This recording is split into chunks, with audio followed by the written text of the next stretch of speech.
So kung nasaan ito yung AC filter.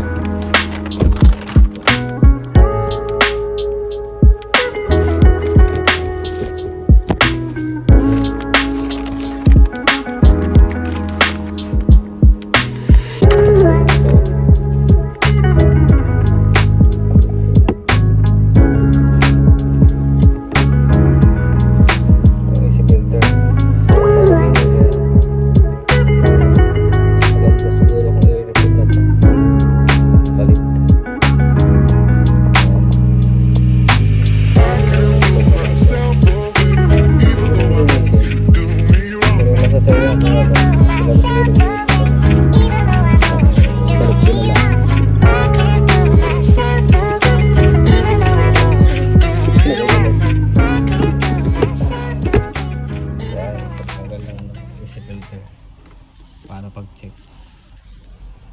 Yan, nasasayo na yan kung linisin mo or ano. Mas maganda siguro kung lilinisin na lang yan para at least nakakatipid. Yun lang.